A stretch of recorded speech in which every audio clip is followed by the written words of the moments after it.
All right, guys, we are back here for another episode of Shattered Darkness. As always, we just want to say thank you. We appreciate you guys tuning in, listening.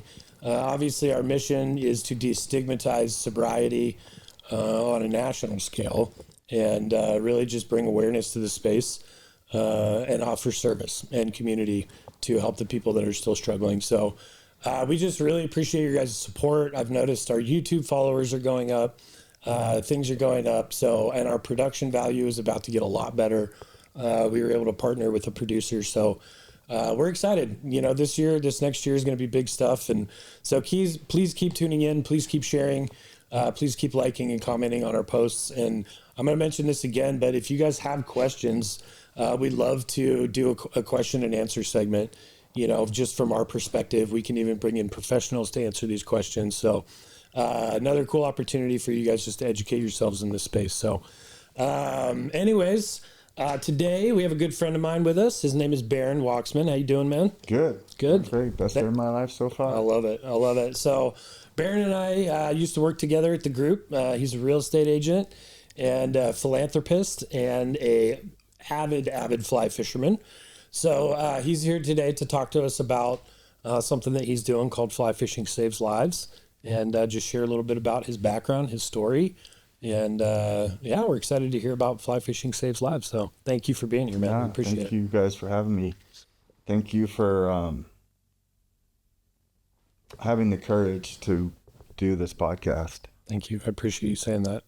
I think that's a huge part of what I've seen lately with some of these podcasts, including yours, is, stepping out into the unknown to try and create community and add value and add service through your experiences, and that takes courage. Thank you. I really appreciate you saying that. What you did before that took courage. This also takes courage. Thank you. Good for you guys. Thank you. Thanks for having me. Absolutely, man. And tell us a little about your background, where you're from, things like that. Yeah. Born and raised on horse and cattle ranches here in northern Colorado and southern Wyoming, and Grandpa got me into fly fishing early in life. Awesome. As a teenager, you don't have the patience. Maybe I have the same amount of patience. Right? Well, that's why fly fishing is way better than lure fishing. That's hilarious. Right? Well, so I would go with Grandpa, and when I was real young, right, it was just bobber and worm, whatever. Yeah. But then it was lure fishing, then fly fishing. Then I would bring the spin rod because I would get frustrated, maybe, and then around 14, I think I was like, I'm just going with the fly rod. Yeah. Like, just make it work. Yeah. Dude, I remember we did a fishing event for CYO, and you were the only one that showed up at a bass pond with a fly rod. It was awesome. Oh, yeah. Colorado Youth Outdoors. Yep. Yeah. Yep. And what was great about that, Michael Campana, and his wife and kids were out there, and they were fly fishing as well. Oh, were they? Yeah. Okay, that's cool. Yeah, and they hooked it into some, and then they kept with it. And John Simmons. Oh, yeah. I took him out on a just side quest here. I took him out. He took me on some bucket list items, up some 14ers, right? Cool. Yeah. Longs, which is on my list of things to never do again. For longs is somewhat brutal. It is. It's Dude, long. on average, We summited the first go, and we saved a family. We literally saved this family from LA that was they were in shorts, t-shirts, starting to go up from the keyhole at noon, and we're coming down. Storms rolling in, lightning storm happened. We had to ditch our packs. 3 hours out there, and then I tell John, I'm like, hey man, kind of been hit twice. I'm not really worried about it. Because I just kept walking, and he's like, what are you doing? I'm like, third time, just it's what it is, man. Yeah, right. But we had to ditch our packs and wait it out for several hours. That's crazy. Because a lot of people don't know this. Hypothermia and lightning strikes are the number one killer up there. So I was going to say this. We were I don't remember where we were, but they had a book about longs, and they had all these facts in there. And on average, I think it's 15 or 16 people a year die up there. Yeah, it's crazy. So yeah, that one's gnarly. But I took him out. We were at Winter Soldier for the group and Steamboat, and one of his bucket list items to go fly fishing. So I took him to a section of tailwater over there, and we had a banner day that's still on my top 10, even for me. Really? Not just the experience. That's way up The there. amount of, like, the size of fish and things. But But the amount of, and I was like, man, I don't want to tell him not to get used to this, but he probably shouldn't get used, because we were literally just catching fish after fish after fish. Awesome. And he's like, man, I thought it would be so much harder than this. Oh man, you're such a good guy. And I was like, we got lucky, bro. We got a day. So that's funny. He's a good dude. But that said, so yeah, I started into that and just put the spin rod down, and have been fly fishing ever since. And then I got certified to guide through St. Pete's Fly Shop several years ago, which involves more things than just learning how, knowing how to fly fish. Yeah, I'm sure it's probably like safety. Yeah, and then they have in Colorado, every state's a little different. They have certain levels of oarsmanship that you can get on, and lucky for me, I had already rowed quite a bit. I have my own boats and rafts and dories and stuff. So, but they wouldn't count my previous logged in miles. Yeah, correct. So you had to log in more miles, which is fine. But darn, you got to go spend more time on the river, dude. That's an obligation. And but several years ago, some friends of mine, there was 5 of us, and all of us at that time, we had all married our high school sweethearts. Yeah, that's crazy. And 3 of us had known each other since we were 12. Yeah. The other 2 gentlemen were in the fly fishing world, and that's how we connected. Everybody except for one was in the middle of a divorce, or just got divorced, or going through within like 2 weeks. 4 of us. Wow. So a couple of these gentlemen were going down a path that might not have been the best, and we got together, started a thing called about pig farming. And Jay had a TV show later on Animal Planet called Fish or Die, and several series, GeoBass and GeoFish and that sort of thing. But the hashtag started because there was another gentleman who had Fly Fishing Ruins Lives. Oh. Hashtag. And so I'm like, well, no, it doesn't. We got to combat that, right? And then it kind of became the mantra. And then it just developed over time. And then I'm not going to say it got shelved, but for a little while it sat. And I've just picked it up and ran with it. Yeah. In the last year. Okay. As something that I've really felt a calling to, and working with Project Healing Waters. Their new headquarters is now here. Oh my gosh. What's one of my favorite people in the world works over there? Chris Woodward. Oh yeah. Freaking love that guy. Yeah. John St. Langford's the CEO over there. And so their new worldwide headquarters is here in Windsor. That's crazy. Which is super it's right cool. over off the golf course, isn't it? Yeah.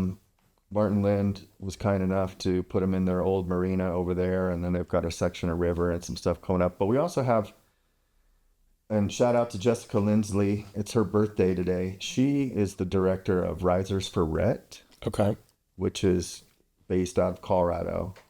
They do fly fishing tournaments to raise money for parents and kids with Rett syndrome.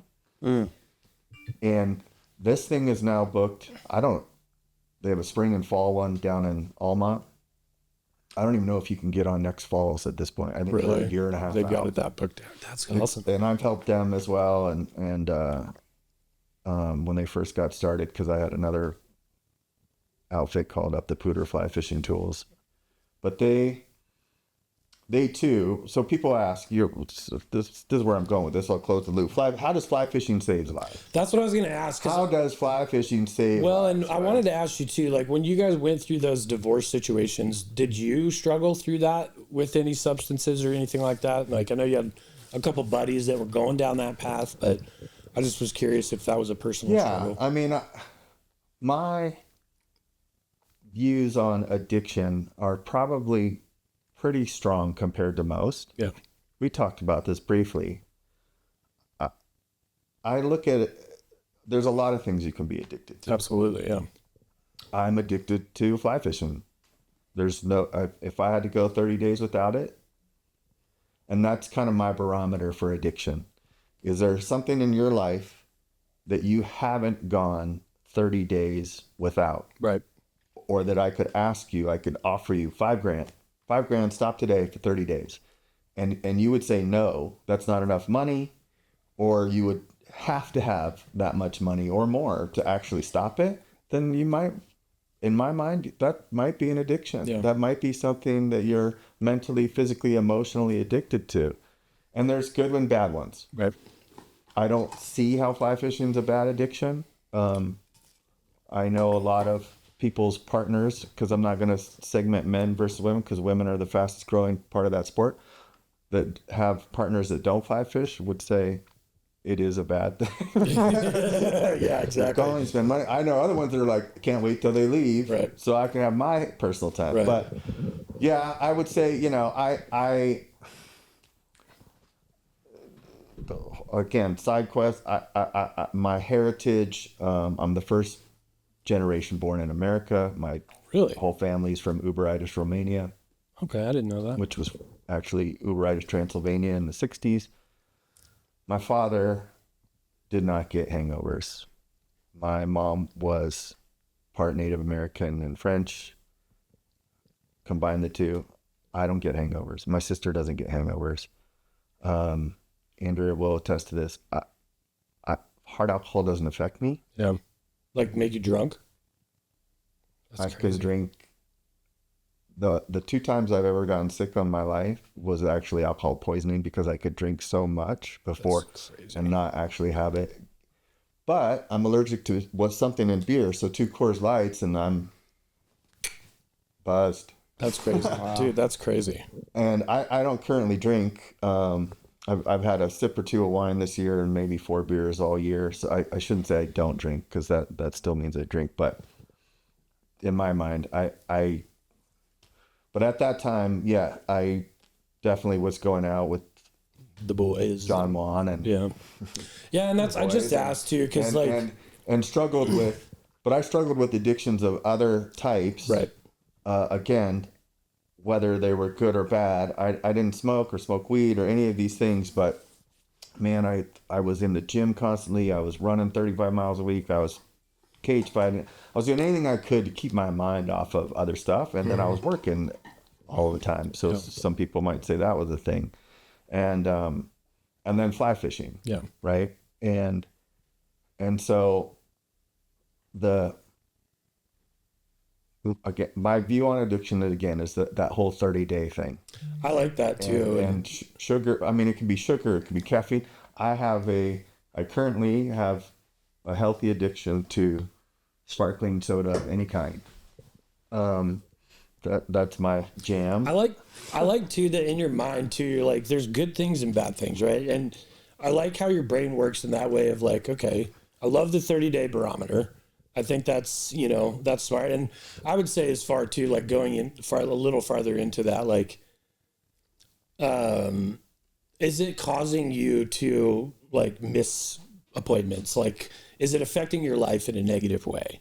Right? Like, I think that's another very clear indication that something is wrong, And like you said, it could be just fucking off to the mountains for however long, you know, and not paying attention to what's going on here. So I think because it can be, I don't think there's a handful of occasions I've missed 30 days out of the gym. Yeah. Since I was 20. See, but that's a good thing. And can be, but you can get body dysmorphia and end up in the gym. I go a solid 4 or 5 days a week. Yeah. And I see people in the gym on the treadmill, running for hours that I'm like, honestly, you need to go to KFC is what you need.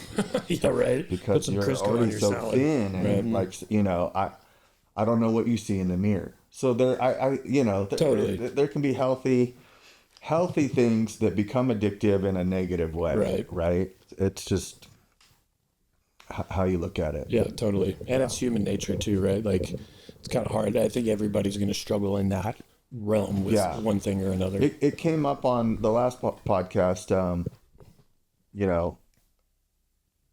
fly fishing being a form of escapism and procrastination for responsibility. And that's kind of what I was should be doing, dude. And to be honest, because you've invited me to go so many times, and I think that's where, like, to me, with my situation with the kids and my wife, and it just feels very selfish, because I love it so much.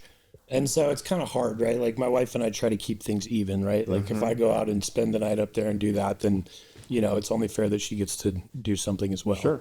So it can be tough, and I have that, like, guilt a little bit about it. So. And there's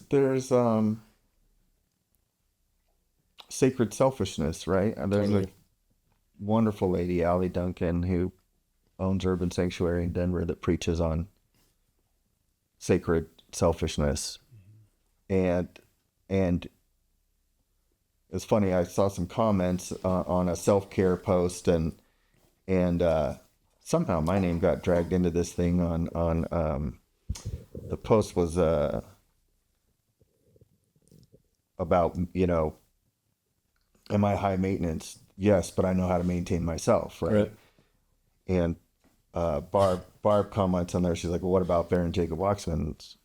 This young lady was like, well, I don't task him with maintaining me. She's like, no, he's high maintenance. And I thought, I put a high priority.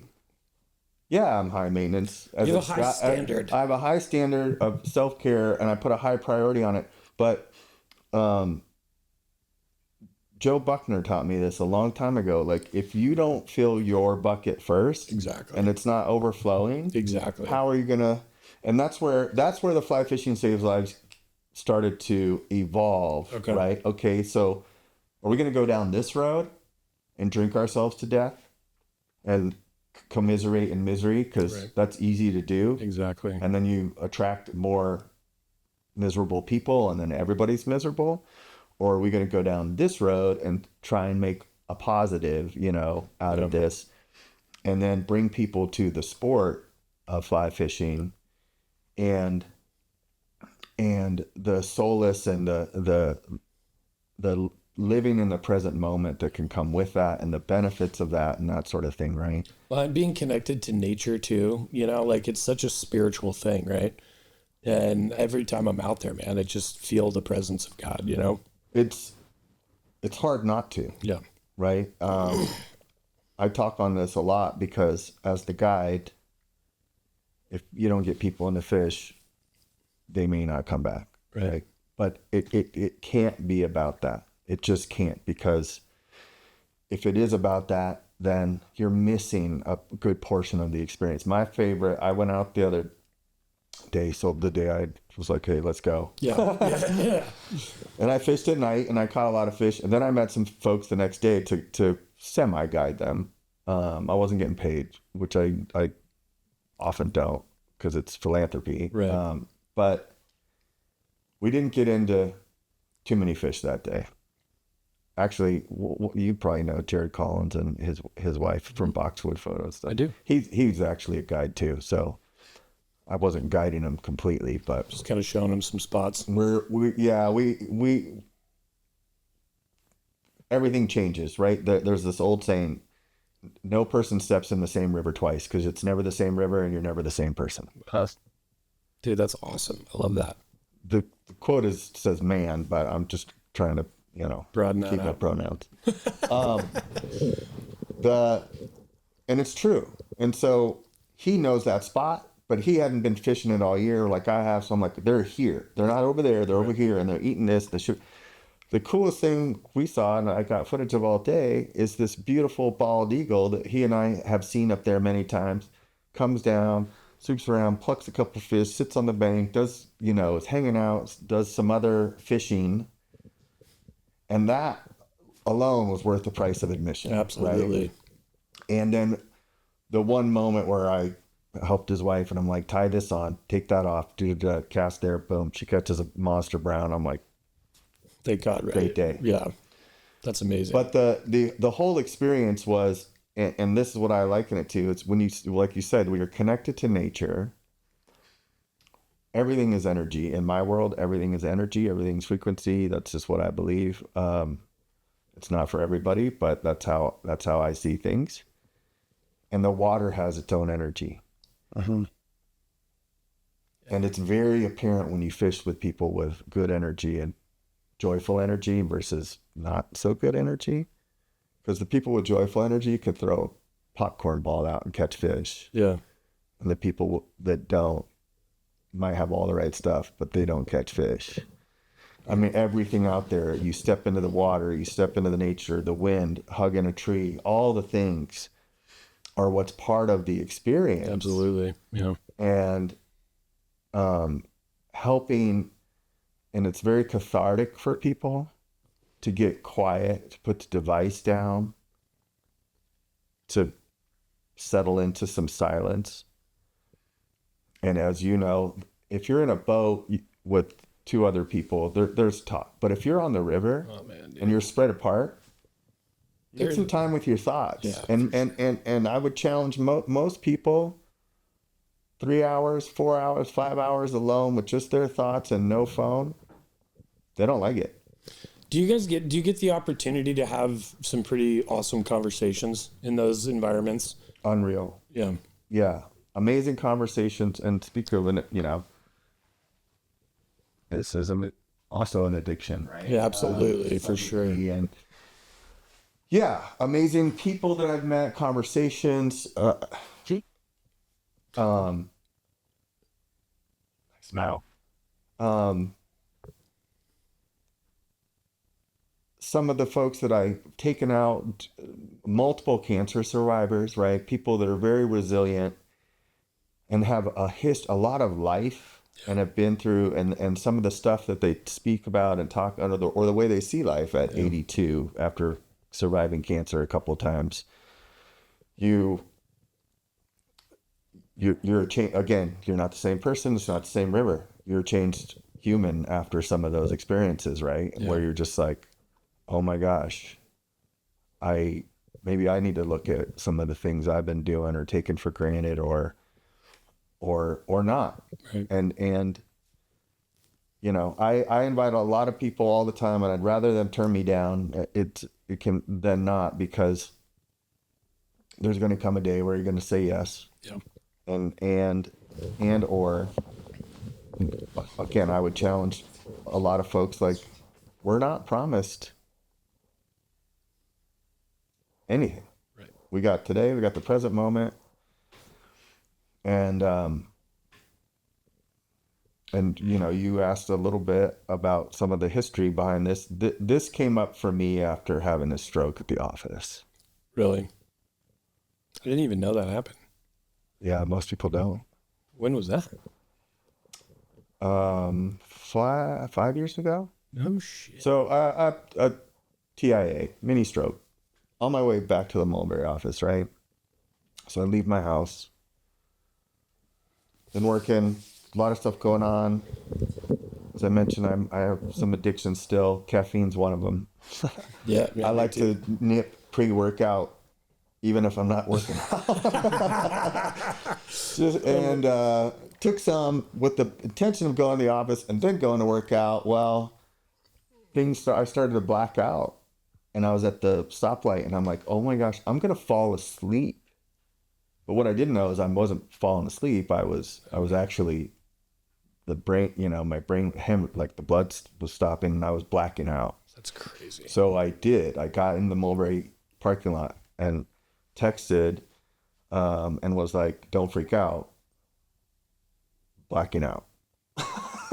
Jeez. Which totally freaked out this person at the time, but ended up, I don't know how long that happened, ended up at the office, got the emergency MRI like a week later. There was spotting and all this stuff, and I'm like, oh, so they kept saying, have you had a TBI? Have you had a TBI, like a traumatic brain injury? I'm like, I've hit my head. I have a 4-inch scar. I have 70 some stitches on the back. Like, I've hit my head a lot. Yeah. She's like, well, we have all this spotting, so there's brain damage. You can't tell if it's old or new. I'm like, that makes so much sense. That's crazy. That explains a whole bunch of other stuff in my life. Right. But Mitch, I went to work the next day. Dude, that's crazy.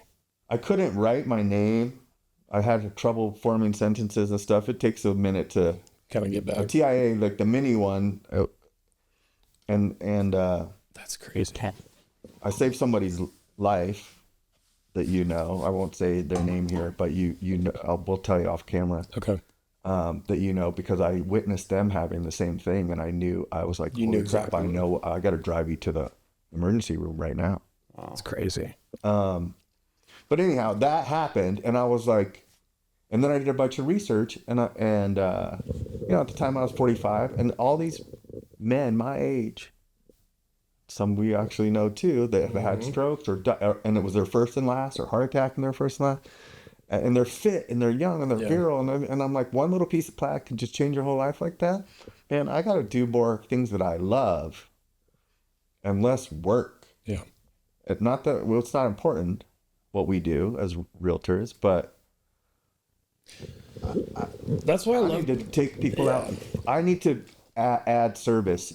See, and that's to my life. That's the thing that I love so much about the group, right? Is it's a stepping stone to your passion, right? Like real estate provides an income for you, and that's the way that we're trained there, right? Like that's the mentality that we need to have. And it wasn't honestly, dude, until I got sober that I realized what that mission and purpose was. Yeah. And that passion, right? But that's what I love so much about real estate is the freedom that it offers with things like that. This young man seems in deep thought. Yeah, no, dude. Is that talk option? No, it's all good stuff, man. You think about it so much. Like I'm in this spot where we're just crushing right now. Yeah. And it's taken up like literally every minute of in every business. Day. Yeah. Okay. Yeah, and so I'm trying to figure out. And for me, sorry, I know Mitch. I don't know you as well. What do you do? I'm mortgage loans. Oh, okay. Yeah. So you're in the real estate world. Yep. Perfect. Yep. And so it's just kind of funny you're saying that because there's so much stuff that we want to do and trying to do, and it's like, man, I justify working a lot because I'm in this little pocket of, like double-digit transactions a month. I'm like, I can slay right now. And you got to make hay while the sun's shining. And then it'll be fine later. So there's part of that, but at the same time, like it's Halloween. We haven't even carved pumpkins yet. And Halloween's tomorrow. You know what I mean? Yeah. So it's little things like that I'm like, I know he's 9, but at the same time he's 9 and he'll be 10 and he's already halfway out the house. So it's like, but he'll never be 10 again, right? Like we only. So when does the future happen? No, right now. No, exactly. Yeah. Dude, every present moment, and when is the past? The past, like it's all right here and now.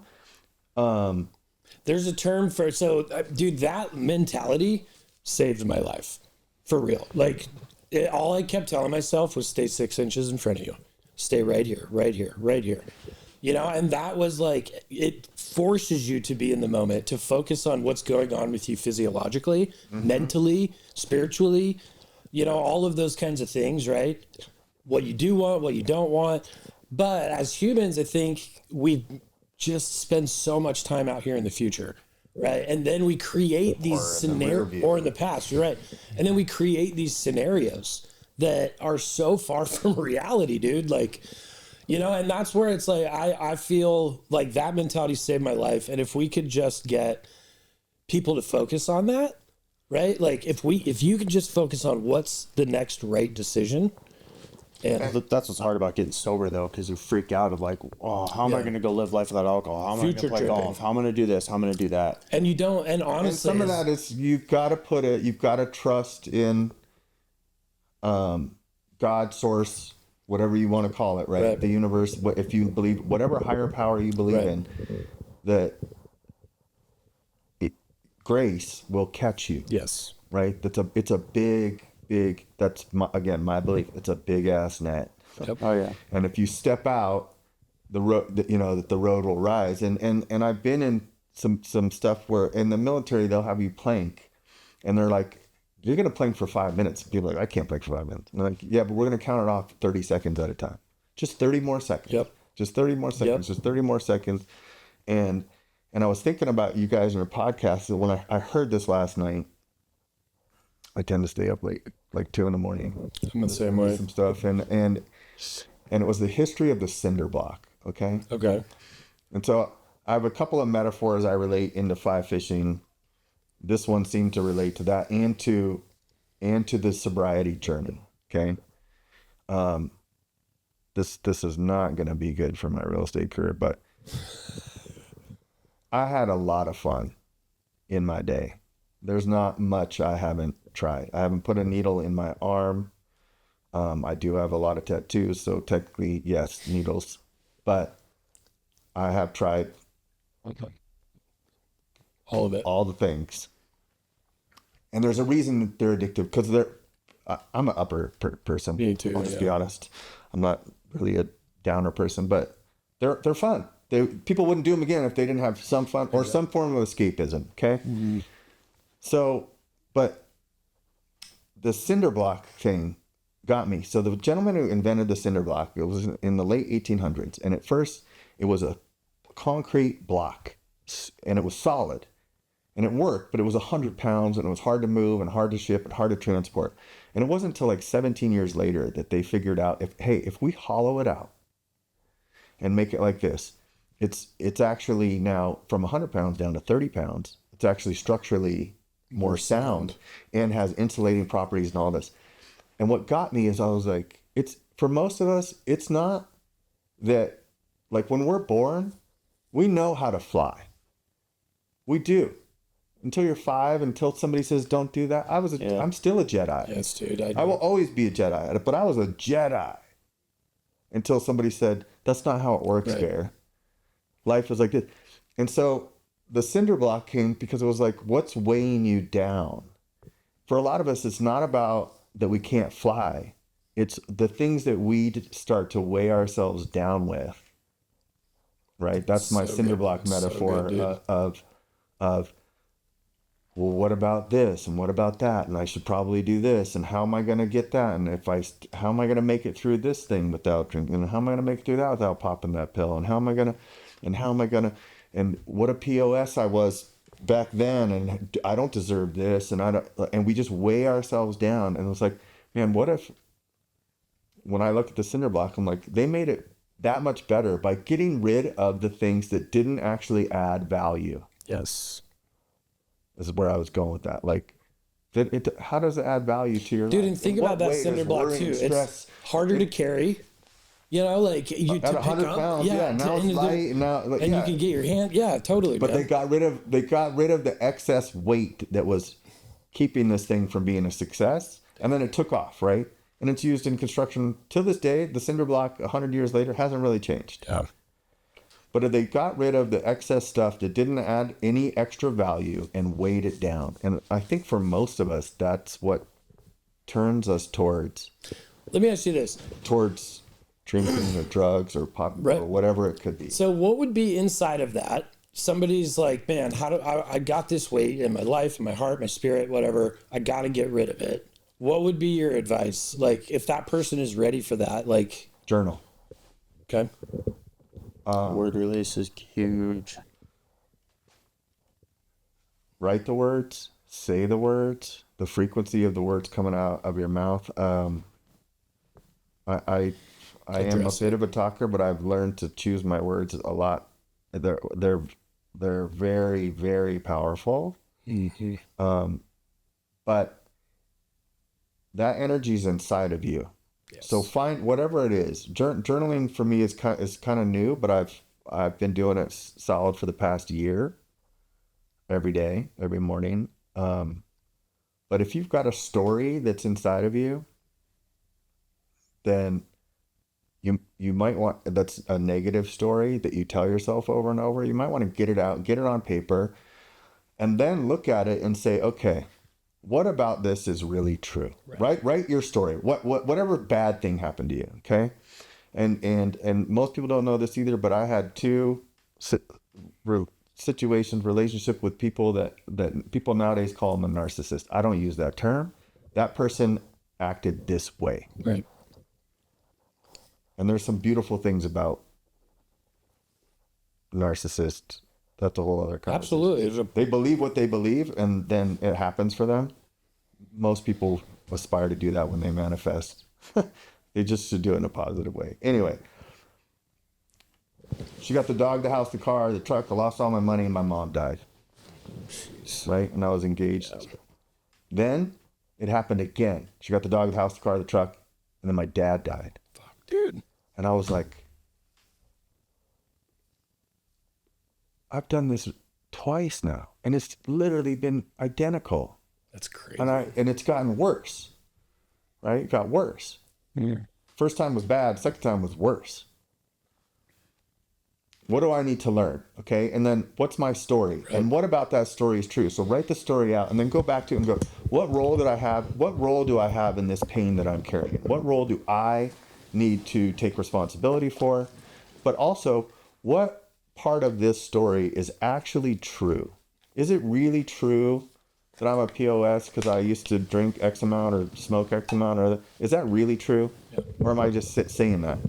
Am I a bad parent for those few years? Or can I, and go down that thing and ask yourself the tough questions, because most of these negative things that we tell ourselves, they're not even true. Yeah. Dude, you know what's crazy about that is I'm assuming that you've never been through or been to an AA meeting. I have not. Through the 12 steps. That's literally one of the steps, is to write all of the things out, right? And then try to go back and make amends for your part, right? And then release the resentment. Yeah, and release and know that and you know Jeffrey Martin. Maybe yeah. Oh yeah. So he was my office mate at the group for 10 years, love right? That guy. I think he's 30 years sober now. Yeah, he is. I bet actually would love to get him on here. Yeah. He's got Parkinson's, yeah. But he's such a stud. That guy. He's amazing. If you have him on here, you probably have to censor quite a bit, because he's that is so true, dude. I was his office mate for 10 years because I don't think anybody else could tune out the craziness. Yeah, he's a wild man for sure. Amazing human, but getting it out, getting it on paper, so you can, once you put it on paper, like you were saying, the words are powerful. When you talk about it and stuff, that's a big thing. But when you see the way you talk to most people, a lot of us, like, not even to yourself, but about yourself, right? The most important words you will say all day are the words you say to yourself about yourself when you're by yourself. Mm-hmm. It's harder, I think. He spoke at Winter Soldier. He's a this year he did? No, a long time ago. Okay. But those are the words. But if you write them down and be like, I say this, I say that, like, you wouldn't talk to your worst enemy that way, right? Man, it is so big. My son is going through that right now. Starting off the day, like, positive thoughts, I do have the energy to get up and go do this, That's awesome you're bringing it up, because he's going through it right now. Like, we'll spat this morning with my wife about, like, how we're doing our hair, just something stupid. Mm-hmm. And he's like, well, I did fuck up. I am the worst. It's like, you want to grab him and shake him. Like, no, man. Yeah. You're just wrecking your day. Yeah. And it's 7:15 in the morning. Speaking life into others is a big thing, right? And totally. but speaking it into yourself. And I really, like, I don't necessarily believe if you can't do it to yourself, then you can't do it with other people. But I just don't feel like it's authentic. You know what I mean? And, like, when you're trying to speak into other people's lives, but you've got this crap going on in you that you can't figure out, I just feel like that blocks this level of authenticity. And it's like, I felt that way. Are you sure about that? No, not totally. You might look at that. And I only say that because I think that your life experience is your life experience. Right. And I have something to learn from you and you and you, right? We're all, again, my belief, we're all connected. We're all come from, I agree with that, from source, right? Yes. We're all brothers and sisters, and the things I see in you that I don't like, if they trigger me, I need to look at me, not you, right? Me, and go, what about that? Why does that bother me? Yeah. Dude, that's and off camera, you said something earlier that it triggered me big time. And off camera, I'll tell you about it. And so my first reaction was, mother. My second reaction was, no, my life turned this way. And I love my life now. Yeah. And it would not have done that had that not happened. So I really need to look at why that still triggers me. Yeah. Because again, my belief is it's all perfect. We're all here to learn these lessons. Yeah. And perfect doesn't mean pleasant. And you guys, if you went through, like, raise your hand if you went through sobriety and had withdrawals on something physical and emotional, and yeah, it's not pleasant. But it's perfect, because you guys wouldn't be doing this. Yeah. You wouldn't be the men that you are today. I'm just saying, like, when I was in it, bro, for 11 years at the group, I had no idea who I was, you know, and and it was all, I just identified, and it was the thing of not asking that stuff in myself, right? It was looking outward and being like, seeing successful guys like yourself, like, oh my gosh, like I want to be like that, you know, and losing that whole part of me, right? The authenticity piece, just completely abandoning that to try to be like other people, right? And it wasn't until going through rehab that I started to learn, like, no, dude, like you've got to trust this, you know? And it's like, yes, we've all, like you said, we've all been there. I love the perfect, but not pleasant, because that's so spiritual, man. Like, and I think it's why people struggle too with religion, spirituality, Christ, things like that, because it requires something of us, right? It requires us to look inside first, and then it requires you to go out and share that, you know, and that is a very vulnerable place to be. And it's difficult, right? And that's why we have led this whole podcast with vulnerability, right? Because you have to be willing which is so courageous. Yeah. And my friend Paige used to say this. Riley knows her. Once you know better, dude, and that's the thing. It's the garlic milkshake. Like when I was in Promise Keeper and stuff, they call it the garlic milkshake, because you're like, oh man, yeah. Like, now that I know better, I kind of got to do better. If I don't do better, then I play this loop in my head that I know better, so I should do better, and I'm a POS because I'm not doing better. And guess what that is? And starts to weigh you down, and doesn't add value when you're like, you know what? Just because I know better doesn't mean I have to do better all the time, because I'm human. Right. And lately in my journal, like I'm whole, complete, and perfect just as I am. Yep. Because if we looked at ourselves the way God looks at it, God Source looks at you, He looks at you like, you know what? When you were at the group and you're like, well, Berin, he's so successful. I guarantee you that somewhere in that time frame, I was like, God, I suck. Yeah. I only do 25, 30, 40 deals a year, which everywhere else is amazing. These guys are doing this. I'm not authentic. Yeah. I'm not who I really want to be. And people look up to me and I feel bad because I'm not this or whatever. Source, the universe doesn't see you that way. Yeah. The universe sees you as perfect just the way you are. Right. And it has one answer to all of your dreams and desires. And that answer is yes. So you got to be careful about what you're saying, what you're asking for, what you're thinking about, because it's like, I have friends all the time. They're like, my old knees, my old this, and they're my age. And I'm too old. No, you're not. Yeah. I don't receive that, because if you're old, then that makes you think, no. And you speak that over yourself, and that's what you get. And that's like, is that what you desire? Is that what you dream? Right. Because the universe hears that and says, okay. No problem. You got old knees. You're weak. Yeah. Great. Good for you. I hear that all the time in the gym. It's so powerful. People make excuses all the time. And I think I struggle with how I come across in that. It just sounds like excuses to me. Yeah. You know? But they never work on it. All they do is just complain about it. And it's hard to, instead of, you're kind of inspiring me a little bit, because there's a few people that I'm thinking of that, like, I'll never be able to do that, or I can't do this, or they just bitch and complain. I just kind of stay over here and try to block it out.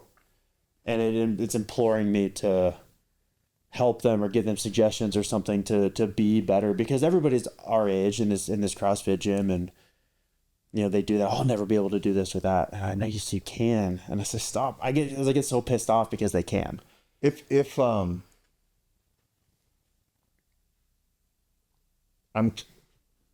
I studied the history of Western religion in school. I did a lot of Bible study, tons of stuff. Thanks.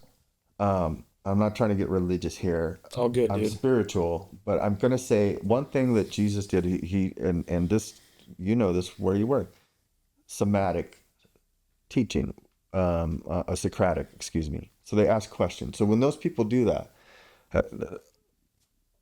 I have found, because I have opened my mouth when it's not a teaching moment.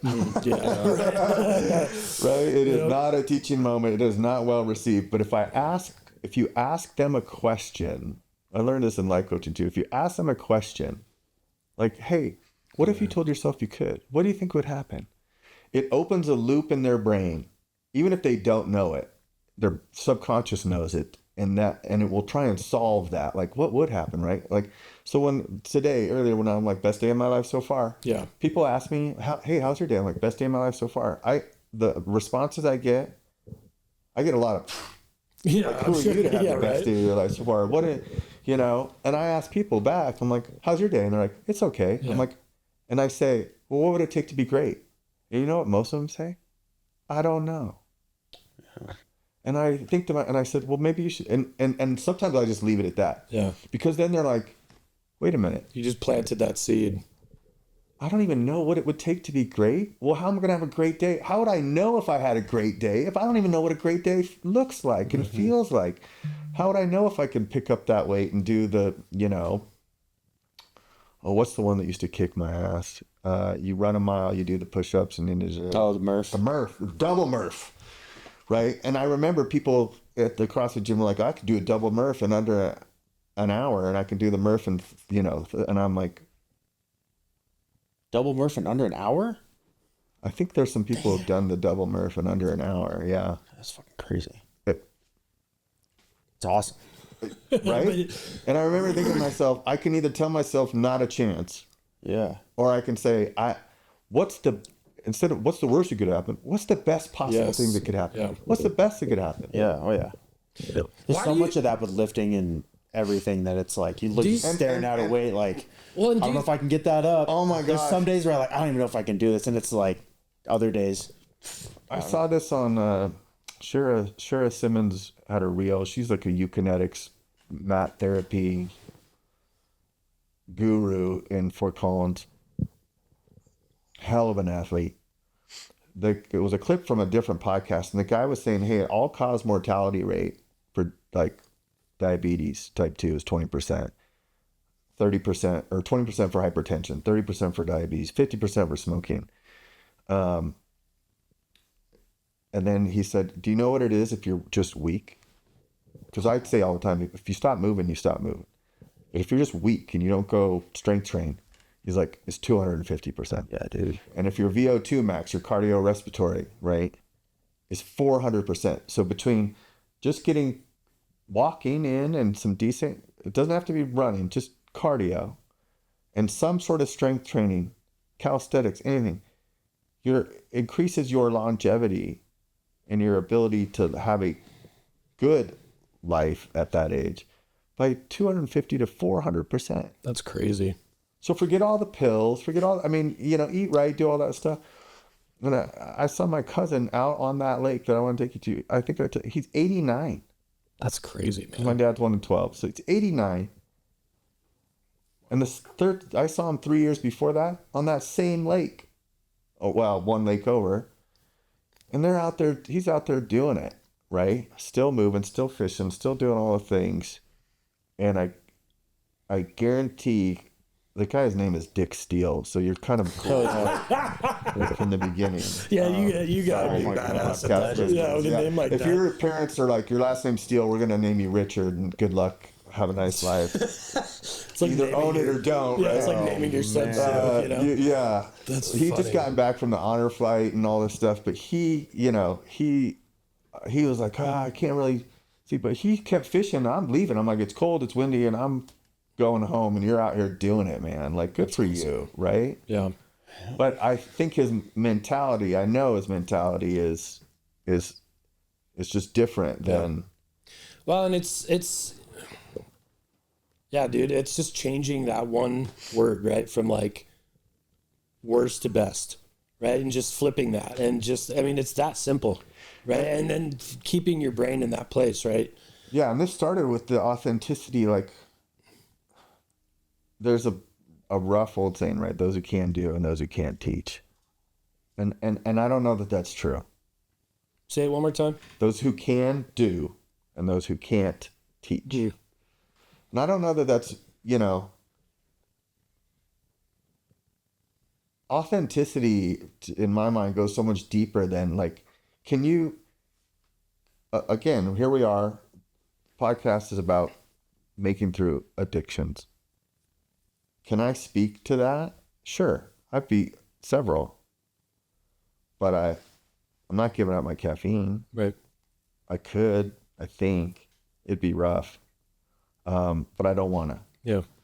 I don't want to give up my soda. It's not soda, sparkling water. I don't want to give up my gym just at the moment. I don't think I'll ever give that up. But like, there's certain things that. So, am I allowed to speak on beating addiction? Because I used to smoke. A lot of people don't know that either. I smoked from like 14 to 21. I had my last cigarette on a beach in Mexico on my 21st birthday. Was it poetic? Because it's the last one and you flicked it out. It was hard. And that was it? That was the third time I quit. The third, I had quit twice before and restarted. So now it's 30 years. 30 years. I haven't had a cigarette or a cigar or anything. I won't buy tobacco products for people. None of that. Because it's not good for you. Right. I know. But that said, if I'm out fly fishing and the guys light up a cigarette and it's fresh air and coffee's brewing and I'm like, man, it still smells good. Only then does it smell good, if it smells good. But it does for a second. But I remember talking to somebody about that, and when I was like, oh, I'm down to like 1 or 2 a day, and they're like, oh, so you're a smoker? I'm like, well, no, I mean, I have 1 or 2 a day, but I used to smoke a pack. And like, but you're still smoking. But you're a smoker. And kind of like, oh, well, I have a beer every now and then. I don't drink a 6-pack a night like I used to. Oh, but so you drink? So you do drink? You can't say you don't drink. You drink until that it's like a long way of saying, like you're saying, authenticity's in there. So can I speak on the addiction? The part I can speak to is you are one decision away from a whole different life. And that's the thing, dude. I think that addiction is addiction. Because when you guys beat it, didn't you make the decision like, no, I'm done. Done. Yeah. Well, and that's the thing, dude. In my experience, I had things in my life that were pulling me in a different direction, that were very important to me. But at the same time, like, I think addiction is addiction, right? Like, and the process to overcoming it is the same, no matter what it is. Identify it, right? Talk about it, lay it down, walk away from, go through those steps of cutting it out of your life, changing your neural pathways, right? Like, make the decision. Exactly. Educate yourself, and that's one thing that I've realized for me too, as a struggle, is like I need to do more of these like micro learning kinds of things about my body, about my brain, about addiction, about those kinds of things, right? Because it's until when you don't know, you don't know. But when you know, like you said, it's now I have a responsibility to myself, to whoever around me, to do these things, and that's where I think that those convictions can really start to come in. Is when you educate yourself, right? And you start to dig into it. And again, I go back to spirituality, Christianity. I think that there's such a turnoff. One, I think it was weaponized against our generation. I think religion was weaponized against us as kids. I can't tell you how many people I talk to that are like, oh, I don't believe in God because, my mom told me I was going to hell because I had a child out of wedlock. And it's just like, that's not God, right? God isn't fear, God is love. And so all of these kinds of things, right? So I think, yes, you can speak to those kinds of things, right? Because you've been through those kinds of things. And I don't even think you necessarily have to go through them to speak to them. Clinicians, doctors, things like that. I mean, maybe they have, maybe they haven't, right? But education, all of those kinds of things matter, and then I think if you have gone through it, it just gives you an extra level of like relatability. Yeah. And maybe some wisdom. Right. Right. The authenticity in my mind comes from the intention behind what you're saying and doing and what you're trying to provide, because a lot of us come from ego. Yeah. Versus, hey, I just want to do kind things for kind of people. Dude. And I want to be authentic, and my tribe will kind of, because I'm not for everybody, right. And I'm okay. And it took me till this morning, no joke, when I was meditating, I was like, no, I've been writing I'm whole, complete, and perfect in my journal for months, and till this morning I was like, no, I actually am. You believed it. Just as I am. Like, and that doesn't mean, again, perfect doesn't mean pleasant, doesn't mean I don't have flaws, but like, I'm working on it. I'm here. We're all here to learn, so I'm evolving, right? Right. But the authenticity is that what's your intention behind this? Are you really trying to help? And what you guys are doing, trying to add value, trying to add service, trying to say, hey, we've been there, done that. We know what this can do for you or not for you, and how can we provide? And that's, this all started with the 5 Vision Saves Lives. I looked at it like, how can I give back in a way that I'm so passionate about that I don't need, It. Yes, I get it. I'll You're not putting a mask on, 24/7. right? I don't have to get paid for it. I'll stay up late. I'll do whatever it takes, and to get somebody out there I actually enjoy going with the newbies almost more than experienced fly fisher people. Just because of the excitement level. Oh my gosh, and you get to see it all again through their eyes, and just the wonder and excitement and I said this on my life, it's another metaphor for the universe, because most of us would go out, we do something, CrossFit, try a double mirth a few times, get our ass handed to us, and we quit. People who fly fish or fish, people who elk hunt, they get to do it once a year. But people who fish, especially fly fish, every time they go out might be their best day ever. Yeah. They go out with this hope, this positivity. They don't go like, shit, it's gonna suck, and I'm not gonna have any fun. They're like, it's windy, it's cold, I'm going. Let's go. Yeah. I'm still going. Golf. Yeah. And there's an 80% crossover. I don't know if you knew that. For golf and fly Golf fishing? and fly fishing. That makes a lot of sense. And people ask me, they're like, so do you golf? I'm like, badly. Yeah.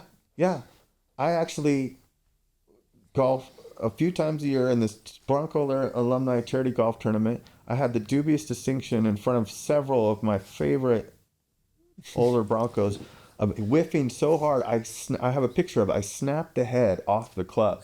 Oh, man. That was actually the only redeeming part, because they were like, "Oh, dude, look who's been in the gym." Exactly. I'm like, dude, I shanked it so bad, but when you do have that one, like, you might have a horrible game, but you get the one shot, right? Yeah, man. It's usually on the same in 18th fly hole. fishing. Like, you get that one cast. You didn't even catch a fish, but you everything came together, and you're like, damn, look at that. Who's lays out right? Yeah, exactly. And so what you're doing is you're and I can relate it to golf. You're like, this could be my best round ever, and I'm gonna go out with that hope, and I'm gonna present what I have and use this club and this ball on this drive to the universe. And you know what? I'm gonna do my best, and I'm gonna be okay with the outcome. And when I'm not okay, I'm still gonna continue to try. Whereas a lot of other things in life, you're like, oh, the outcome wasn't what I thought, so now I quit. Yeah. Mm-hmm. And And I think that's a hard lesson to learn, and at least for me, it was something like, I don't know. I think about this podcast, right? Like, I would have probably tanked this had it not been for Aaron, and I tell myself that a lot, but is it true? Is that actually true? I don't know. I don't think so, because I think I was so passionate about it that no matter what, whether Aaron was involved in it or not, it was going to move forward, and I really believed that, and for the first time in my life, it was like, okay, like, fall in love with the grind, fall in love with all of it, like, reframe everything in your mind, like how you feel about going to the office, how you feel about going on showings, how you feel about all of these things, right? It was all very negative, and it really wasn't until this podcast, right? Like, I was like, no, I'm never going to stop, and I had a picture of my friend who we dedicated this whole thing to that has passed away, like that. When I get to that point, I just remember him. And it's like, that's something tangible, right? A rope, right, that I can pull on to be like, all right, we're going to climb back out of this, And there's been so many conversations between Aaron and I where I'm like, dude, what are we doing? Like this is crazy. People aren't following us. It's not catching steam. It's been 18 months.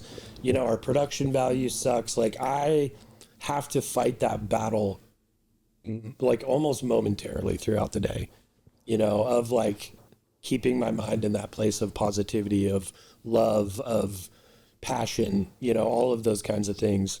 And it's tough. It's hard, especially for addicts that have come from a place of destruction. And that's all that they know. I think you said my opinion is you said the magic phrase. And I was going to say this earlier because my mom used to get on me about this, right? This whole, it's not the destination, it's the journey. When are you going to stop and smell the roses? Like, because I was hell-bent to be retired at 35. Yep. Hell-bent for leisure. So I was like, work. She's like, and what if? Yeah. Right? But what you said, and I'm going to change one word. Okay. I'm going to tell you what you said, and then I'm going to change a word and see if you like it. You said fall in love with the grind. Yeah. And I think your formula is spot on. Fall in love with the work. Yeah. I'm going to change grind to work, because grind's kind of... Yeah. But fall in love with the work. Yeah. Because it's work. And when you fall in love with the work, then the outcome takes care of itself. Exactly. Right? The trust process that we're talking. When you fall in love with the work, outcome takes care of itself. And I used to joke, it's always the guide's fault. You didn't catch fish? Guide's fault. Windy? Guide's fault. Fell in the river? Also the guide's fault. Until I started guiding more. Now I don't say that because people, I do say it, but I try not to tell clients that. But if you fall in love with the work and you fall in love with the process, yeah. Again, like golf, it's not just about, and I can relate to a certain degree because my grandpa had houses on golf courses as well as the ranch, so I had to learn how to golf, and I was never great at it, so I was much better at fly fishing, and I just liked it more, so I kind of gravitated that way. But when you fall in love with the work, part of it is I'm getting ready. Just in fly fishing, I don't know if it's like that in golf, but I'm excited to go. Yeah. I want to see this course. I've never seen this course. I know I'm excited to pick out which clubs I'm going to use right. and which ball. And like, I'm excited about all the different aspects of it, not just the golf and itself. If I have a great round, I have a great round. Yes. And that's one thing too, that I think that we don't get on social media, right? Like we're just pumped all of this bullshit of like the top of the mountain. It's people on their vacations over here, and that's all we get through that. You guys are the examples of who do you become right.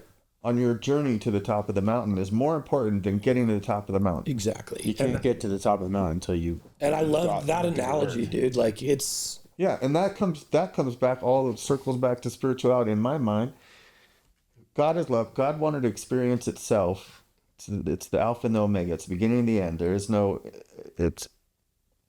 And wanted to experience every possible scenario of every possible thing that ever was, which is mind-blowing. I want to experience every single thing that ever was from every aspect so I can know myself. So that's why we're all perfect, because all that information goes back to, in my head, goes back to, oh, that's how that looks. That's how that looks. Yeah. That's how that looks. That's how that looks. And God couldn't become, or source, whatever you believe in, like this is my belief, couldn't experience love or overcoming this addiction or getting through that, being resilient, getting hit by lightning, going through stroke, whatever, losing a loved one, gaining a loved one, without becoming that thing. Right. They don't just, he's not like, that's why the whole if you can do teach, like, he actually became Mitch Benner. Yeah. And that's to experience what is Mitch Benner. Yeah. The only way to do it, become Mitch Benner. Yeah. The only way to get to that, and so it's the becoming. And most of us get so wrapped up in but I'm not there yet. Right. Yeah, you are. Yeah, exactly. You're right here in the moment. Every piece of light, grace, goodness, positivity, love is all wrapped up in this one single moment right now. All of us have that. We just get told all this bullshit. Exactly. And then we believe it. You're not a Jedi. I remember my sister was like, everything falls in your lap. Everything just works out for you. Just not, life's not supposed to be like that. And I remember thinking, I was like 12, like, Why? Why not? Yeah. Because when you're 5, your son's 9. Mm-hmm. What's your son's name? Connor. He probably still does it. He wants what he wants when he wants it. Yep. And then if you can't have it, why not? Well, because Dad said it's time to go to bed. Why? Well, because you're tired. Well, why? Why? As an adult, you don't do that. Yeah. And some of the magic gets lost. Dude, and that's a very cool thing inside of Scripture too, and God, right? Like, I can't remember where it is in the Bible and exactly what it says, but something of like, come to me as a child, right? Because we're not marred by the world, right? Like, we have this faith, this belief, this thing that some people are like, dude, that is absolutely insane. Like, how can you faith in it is already yours, right? Yeah. And come to me as you would as a child. Exactly, like, dude. And then you read some of the, like, you look at the flaws of some of the main characters in the Bible: Moses, David, Solomon. You know, all of these guys. Yeah, dude, all of them. Cain and Abel. Like, you know what I mean? And it's just God somehow used that, right? And that's the thing, is like, I just have to show up, be me, you know. And like you said, I'm in the same place of like, choose your words carefully, right? Like, realizing how powerful your words are.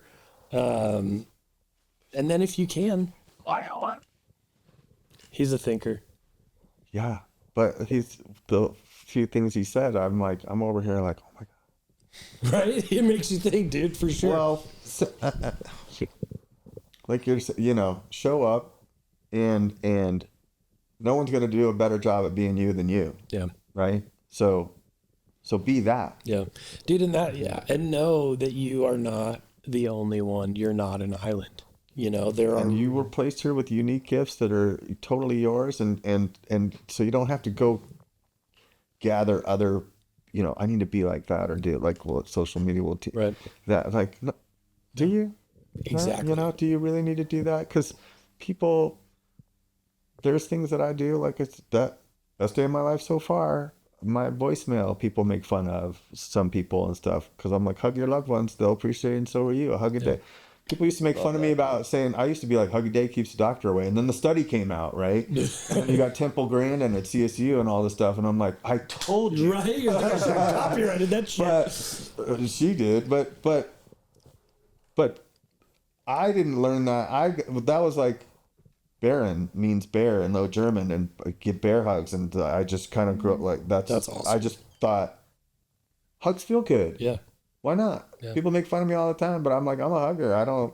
See, and that's the thing, is like, and being comfortable in your own skin, right? Like, it's not easy. It isn't, and that's a tough thing to do. Probably the hardest thing we all have to learn how to do. Right. And I just think about the 80-20 rule constantly.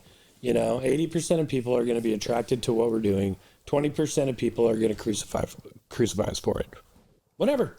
At the end of the day, I know where my soul is at, where my heart is at. I feel connected to my creator, to my belief system. I feel connected to my situation on a day-to-day basis, right? Like, I'm just focusing on what's right in front of us, and that changed everything. So the 80-20 rule, you could apply to the cinder block too, right? Totally, dude. 80% of your results come from 20% of your efforts. Yep. And focus on the vital few. I'm not guilty as charged. It's hard. Mm-hmm. But if you focus on that vital few, the more you focus on that vital few, the potentially the more results. So what is weighing me down? What's the 80% of stuff that I do that doesn't actually bring value to me or my life or my loved ones? Totally, man. Or the people around me. And for at least the last several years, at least for me, I like, one of the biggest things is seeing everyone as an extension of yourself, and that's the love your neighbors, you would love yourself, because the reality is there, but for the grace of God goes me. Like,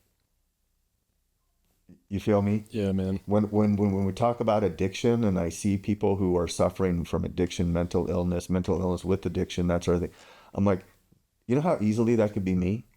There, but for the grace of God goes me. I beat some of these things. That could be me. Yeah. See, that's a good perspective that people need to know, because they just see them as weak or below them or something. Yeah. Or something easily. We're all fighting our own unique battle in a way that no one would ever know.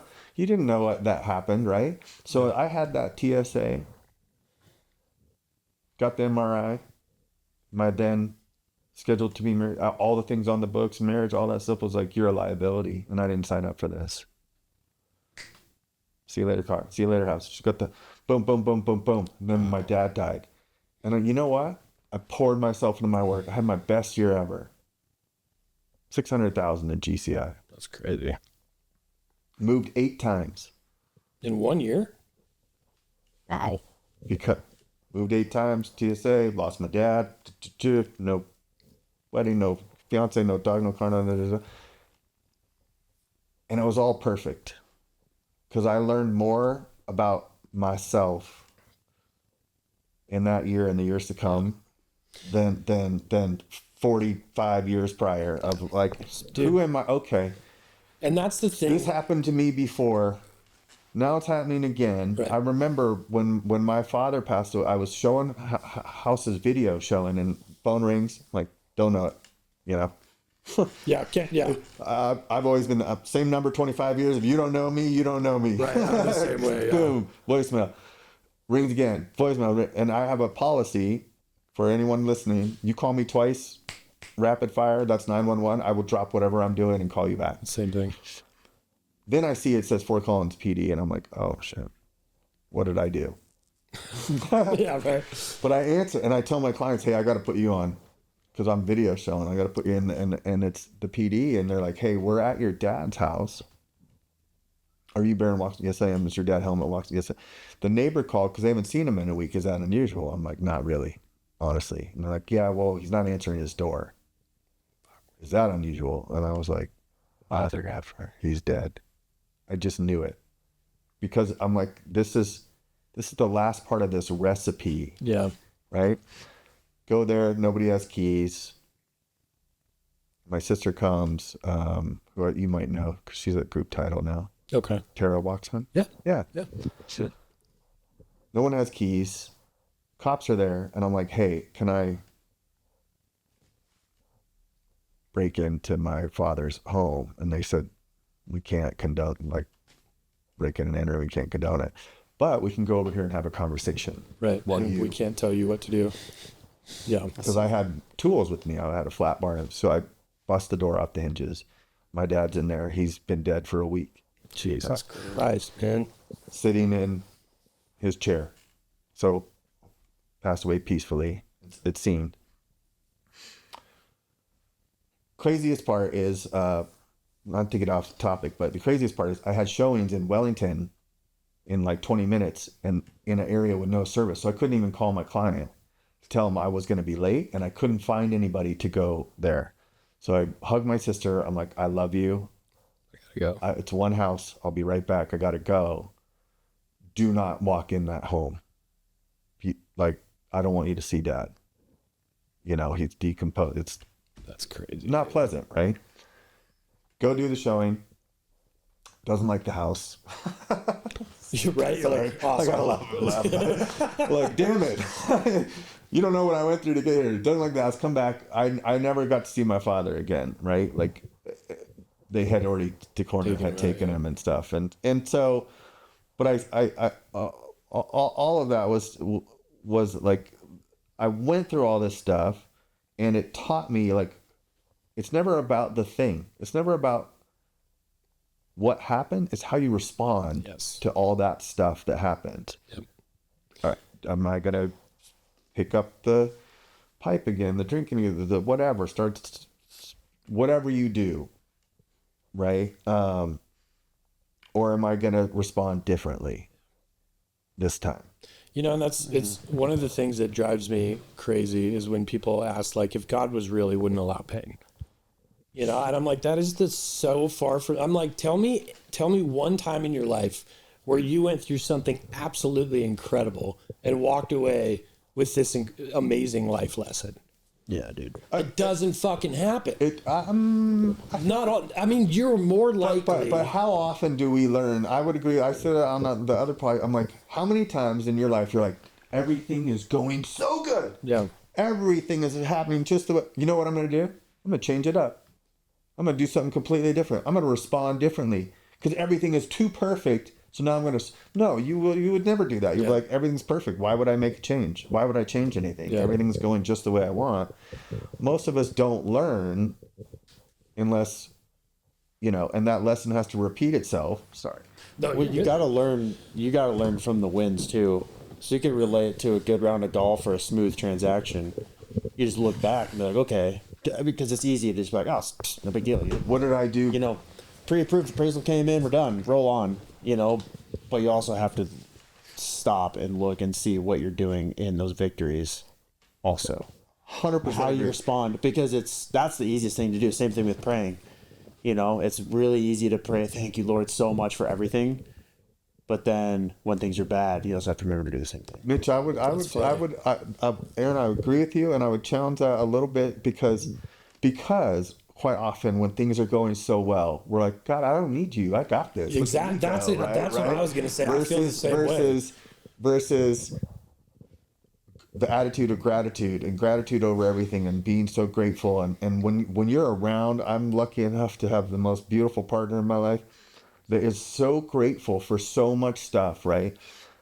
Stuff that the other day I said something about the sheets or whatever. She's like, I'm just grateful to have sheets put on a warm bed that I actually get to sleep in a bed tonight. And I was like, and I was over here just so bad, thinking I was grateful to have a washing machine, but you took it to a whole nother level, right? And that's awesome. But consistently, and then there's just more stuff to be grateful for, but learning from I've heard like celebrating the small wins is a big thing, but I love what you said. That one's coming home with me, and I'm gonna steal it and use it. Thank you very much. It's like you got to learn from the wins too, because there's a lot to learn in the wins, and most of us pass that off as I went through all this crap, learned, that's why I got the win. And then kind of dismiss the win like that. We're so busy climbing the hill to get to the thing, and we get all these wins, and again, my partner was like, we need to start. We've started to celebrate the little wins, because when you don't, the universe too is like, well, oh, I guess that's, you don't really care about that much. Yeah, it's easy to get complacent if you don't. 100%. Yeah. So I mean, there's miracles can happen. Man, my biggest spiritual journey in the last several years actually was siding a house by myself. Oh my God! 33 days. Wow! It was a 1957 home. Tore all the siding for a client because no one else wanted to do it. Tore all the siding off. All this masonite siding, 18 wasp nests, got stung a couple times, all this crazy. What fell off a ladder, had the ladder hit me, shattered my nose wide open, broke my nose, blah, blah, blah. I took all the siding off, re-sided it, hand painted and stained it, gutters and all, because she didn't want me to spray because of her dog. Jesus. Did it by myself, 33 days. And it became a mission of, I'm in July of this year. Like, I'm getting this. This is my, what's the word they used? Oh my gosh, there's a term for it. Now I'm going to forget it. It's that brain damage. Goddamn lightning strikes. Lightning strikes, yeah. Hero's journey, or no, that's not it. It's oh my gosh, and it has darkness in it, so I better think of this, fellas. I'll think of this. Anyway, literally became this spiritual, because I also couldn't have music because of the neighbors. So you just had to for the first 14 days, it didn't dawn on me to just put my headphones in, because I was sweating so bad. So I was just out there by myself, quiet with my thoughts and all that. And that's why I said it was a really spiritual journey, because it was 24 days, 14 hours a day, the first 24 all in a row before I had a break. Jeez. Which is not, there's no ego in that. I'm just saying of all the things I could have said would be a spiritual journey for me, this was not it. And then it turned into it. And it got to where I was so bummed about having to go to this job because there was other factors. These people did meth. There's just all this weirdness around and the low vibe and whatever.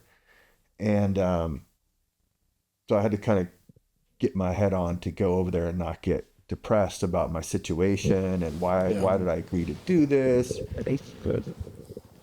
But I got to where I was celebrating little wins all day, and it made such a difference. Like oh, the cord plugged in, this worked, that worked, this piece of siding went on first go, like that was the only way I was getting through it. And back to what you started with, next step, what's the next step, and if we saw those steps as wins, and celebrated that little miracle, that was like a miracle.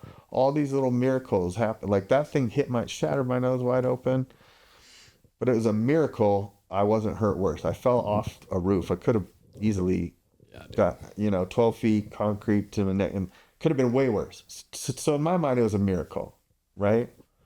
And just seeing life through that lens, I think what you guys are doing, I know what you guys are doing, if you could help people see life through that lens, because tell me this, I got a question. Do you think it's a miracle that you're sober and you're still here? Your family's still together, you have a career, you have all, because it could have gone this way. Kind of, yeah. I mean, honestly, yes. How about you? 100%, dude. It is a miracle. We throw those things off. No, I just kicked ass, and I'm a dude. Ego. And I got to. Yeah, no, it's a miracle. Dude, it's a straight up miracle. If you give it that goodness, because you can call it every day, but why not call it a miracle? Yeah. Bro, I'm telling you, it's a miracle. Dude, what you did, I've been raised. My mom was married 5 times. Alcoholic. Sat in my own kitchen at gunpoint for hours. My mom was a corrections officer and married some people that she met. Yeah. It's a miracle that you didn't continue to drink and go down that path. And now you're creating more miracles every day. Yeah. Wow, that's amazing, dude. And honestly, I go back to the you don't know till you know, right? And like you said, ego. And that's been something for me in this whole thing that I think is creating fear in me, is like I've just seen so many people get to that summit, and then it changes who they are. It changes their output into the world, right? Changes and I've seen so much of it, like especially inside the church, dude, with moral failures and all this kind of stuff. And so I was actually meeting with the pastor at Timberline Church yesterday, and I was like, dude, I'm just gonna lay this whole thing out. Pastor Derry? No, he's not there anymore. His name's Pastor Aaron. Okay. Yeah, he's amazing. This is their first year here. But I'm so concerned about that, right? Like losing that mission, losing that, or just letting my ego get too involved in it, right? But then learning too that like not celebrating those small, not looking at things like, oh my gosh, life is a miracle, like this is a miracle. That's also part of the ego, right? Like If you take full credit, and I mean, that's what I was going to say. Is it, or if you're like, so this is this. I'm co-creating with the universe, source, God. Right. So it's not just me. Right. But once we get, so I was like, dude, how do I make sure? Like, what's a good checks and balances for me to be like, hey, you're getting off of that path, right? Like you're taking too much credit for something that God is doing through the fact that you're even thinking about it. Yeah, that's what he said. Well, and he's like, dude, if you start celebrating the wins, right? Like you start taking credit for the wins, he's like, what's going to naturally happen is you're going to feel responsible for the failures, right? And he's like, if you're starting to feel responsible for these failures, he's like, I think that's a good indication that your soul and your heart are in the wrong place, and that you're not putting God at the center of it, because if God is at the center of it and all this stuff, then there's going to be faith there, right? And all of a sudden those failures don't necessarily seem like failures. They seem like opportunities for growth. But do you see yourself separate from God, or God is a part of you? As a part of me, like working through me. Yeah. You're a vessel. Yes. Right? So when ego loves to keep us small, safe, and I say that because we could shift ego to like the natural order of things of, let's take evolution for a second. Like it tries to keep you safe. Yeah. Let's keep you from not getting eaten or, beaten or other tribe, whatever it is, fed, alive. I got to keep you safe. Part of your brain's job, where the ego lives, is I just am here to keep you safe, right? But that can keep you living small and in fear and all this other stuff. Well, but when you're saying like taking credit for the wins, but how, again, what's your intention behind it? And are you taking credit as Mitch and Aaron are the bomb and Mitch, I'm so cool, or you're like, through the grace of God, I have been able to do X, Y, Z. Yes. Good. That's a miracle. And God wants to perform, my belief, God, source, whatever y'all believe in, wants to perform miracles through you because God is love. Yes, exactly. And dude, that's one thing that I've grown up in church and all these things and fear God, right? Like there's a note up that my daughter wrote that was like, hey, sometimes I get scared of dad. And at first I was like, yeah, good. Like you guys should have a healthy fear. But in that meeting the other day, it was like, no, dude, God is love. Fear and reverence are different things. Totally. God is love. Like I should show my children love. I should be a place of love for them. Like, hey, yeah, there are consequences to your actions, but there's no reason for me to yell at you. There's no reason for me to overreact to these situations, right? What it does is like, hey, I love you. You're an incredible child. You made a little mistake here. This is what you should and shouldn't do. Okay, now you know. Here's the consequence. Here's the consequence. And you lovingly guide them, and then they have reverence for you. So when you say, the pain and all the stuff, that truly is, and again, my belief is the universe, God lovingly saying, just like your GPS, rerouting. Yeah. Like, we'll get you there. Dude, I could go on for hours with this stuff. And honestly, maybe you should come back because this is the kind of stuff, this is where minds get changed, lives get changed, the ideology behind all of this, right? Like, this is what people need to hear. They need to hear what it takes to survive the grind, right? To survive the work, to fall in love with that, right? Change your mindset, change your neural pathways. All of that kind of stuff. To thrive in the work. Exactly. To thrive in the work. Well, so fly fishing saved lives. Yeah, please. I'm here to love you where you're at. I don't care where that is. Whatever stage of life, whatever you're going through, I'm not here to judge you. It's a judge-free zone. I'm here to love you where you're at and hopefully get you out on the water and out in nature and reconnected with yourself and with nature. And, if we catch fish, great. If we don't, great. The goal, again, spirituality, religion, politics. I'm like, my goal is to open your eyes to the possibility of what else is there? What else is possible, exactly. actually? What else is possible? Well, and what else is available, right? Like, my favorite quote that I embody every day is, it's not my job to save people. It's my job to live my life as an example and show people how I saved myself, right? And in that is like, dude, my job is to show up in your life, tell you what I know, if you want to receive it, offer a different perspective. And at that point, my responsibility is done, right? Like, it's your responsibility then to pick that up and let it permeate your life. If you're like the teacher will appear when the student is ready, right? Exactly. And I kept thinking that this morning because I was like, man, there's some of these concepts I've been writing down for months, and just now one or two of them I was like, boom. Oh. I love those moments too. Because I wasn't ready. Yeah. I wasn't ready to receive it. Right. I wasn't, and that's a worth thing. And again, that in my is ego saying, why are you worthy? And it's safer over here. Right. And, are you really worthy of that? And it's safer over like at the group. If your light shines too big, that's what most of us are afraid of. Exactly. Shining too bright. Which is crazy, right? Because it's all we're aspiring for. But then we get close. So just do it like you said. It's you shining for you. Exactly. And everything else will fall into place. Dude, I like it. I could literally go on in this conversation forever. You are one of the most... We'll pick it up on the river. Yeah, let's do it, man. Do you fly fish? Yeah. You are one of the most... And you fly fish? Oh, yeah, dude. Off camera, Elliot, the producer. Not yet. Yeah. Is that what you said? You have a rod?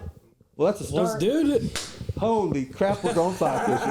I love it. All right, make sure you tell my wife on the way out. Before we end the full this, moon is coming. Dude. I'm just saying. Before we end this, because we are way past an hour, that's funny. Just a funny story. This is completely off topic, but you said Jedi a few times, and in high school, dude, and when Phantom Menace came out, we all got hotboxed our car and got all stoned and went in, and we were buying our tickets. We couldn't really figure out how to get our tickets because we were so stoned. They're like, "Are you guys high?" I'm like, "No, we're red-eyed Jedis. We're ready to go to the movie." Red-eyed Jedi. That's all I think of every time he said that. Oh, that's hilarious. Well, dude, Berin, do you guys have a website somewhere that people can connect with you? So if you go to it, forgive me, it's new, and I'm working on it, but you can reach out to me, flyfishingsaves.lives.com. Okay. flyfishingsaves.lives.net. You can email me at Berin Jacob, BERIN, Berin Jacob at flyfishingsaves.lives.com. And, or you can reach out to me on the website. Sweet. And I'd love to hear from anybody, whether it's about getting out on the water or getting connected with some of these other groups that I work with, Project Healing Waters, Casting for a Cure, Risers for Rhett. There's a lot of nonprofits out there that raise money through the sport of fly fishing, which is awesome. Yeah. And a lot of them are based here because Colorado's a mecca. It's a mecca, yeah, exactly. So, yeah. Cool. Well, Berin, I just want to say thank you, man. Thank you for your wisdom. Thanks for showing up and, just having this conversation, man. This is powerful, powerful stuff. So, to the listener, I hope that you guys are able to gain some wisdom out of this, maybe help with changing some mindsets. But obviously, if you guys want more information, flyfishingsaves.lives.com or .net. And Berin obviously is just a wealth of wisdom. So thank you guys so much for listening, and we'll be back next week.